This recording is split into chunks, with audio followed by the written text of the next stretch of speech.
or vice versa, but he's in two different yet currently ongoing rival cinematic universes. It's kind of interesting.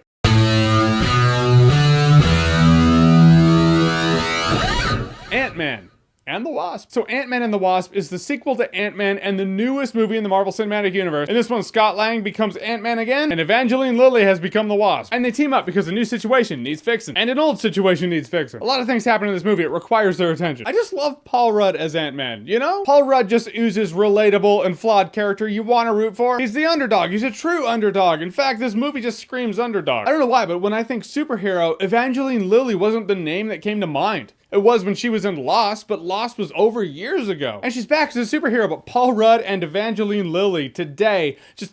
they don't scream superhero to me, which is why they're perfect. Underdog story. And the movie, generally speaking, is really enjoyable. The action sequences are top-notch too, and the Ant-Man movies have the advantageous position to have their action scenes involve characters that are normal size, like you and me, then they go down to insect size, and that changes the scenario. Then back to normal size, and bounces back and forth like that. The way the movie plays off that, bounces off that, integrates these two worlds of different size, that's a specifically Ant-Man scenario for an Ant-Man film. In a world where superhero movies are everywhere, you have to play up the thing that makes your superhero movie unique. And the Ant-Man movies play that unique quality up well. And the action scenes involve the villain Ghost, who is someone who has been affected by the quantum realm. So she's phasing in and out of our realm. She can go through walls and matter. It's pretty much Raziel's ability from Legacy of Kain. She just can't control it. Though Legacy of Kain didn't really involve the quantum realm. In fact, the quantum realm, which we saw Scott Lang go to in the first Ant-Man movie, is a big part of this one. In that, I wish they would have delved into the quantum realm more. Feels like this is an opportunity to really explore what is it and break it down for the people at home. I mean, they break it down a bit, but they don't go any deeper. It's a misteaching opportunity as far as I see it. But really, Ant-Man and the Wasp suffers from what most Marvel Cinematic Universe movies suffer from. Which it has humor, which in and of itself is not a problem, but it has humor that sometimes compromises the more sentimental moments. And two, weak villain.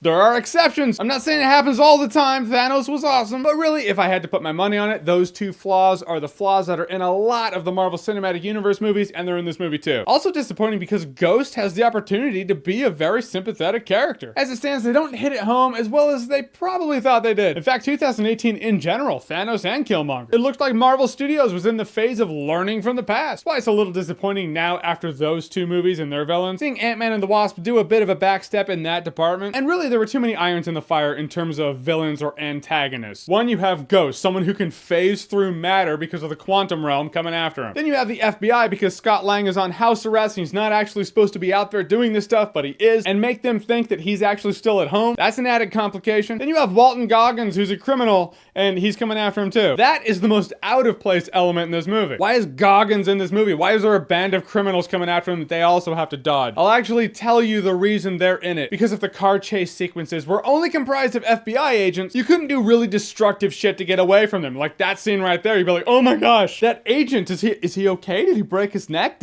Does he have a family? He probably has a family. Is he okay? He's just an agent doing his job. There's nothing wrong with that. He's not a villain. But you make him scumbags? Yeah, sure. Break your neck. No one cares. And I feel like that's the only reason those criminals in particular were in this movie. I feel like they would have fit in the movie a little more if maybe they were tied in with Ghost or something. The mid-credit sequence is a great one. The very last end credit scene was actually, it was in the trailer. The mid-credit, post-credit sequences, I mean, those are sacred. Don't throw them into the trailers. I feel like it's not the first movie either. I feel like there's another movie. I can't think of it right now, but that happened. Guys, in the end, Ant-Man and the Wasp, enjoyable movie. You see Easter eggs and some trickle from events that have happened in the MCU in the past, but really a lot of it's really tied with Hank Pym and his family. It's more personal. It really is Paul Rudd, Michael Douglas, and Evangeline Lilly. They're weird family dynamic just carries the movie. That and the action sequence superhero mechanics elevate this movie to a really enjoyable film. Makes you look past some of the flaws. One in particular where it kind of felt like a CW thing, where it was like, we don't have to have a good explanation for it, but this thing happens and you're like,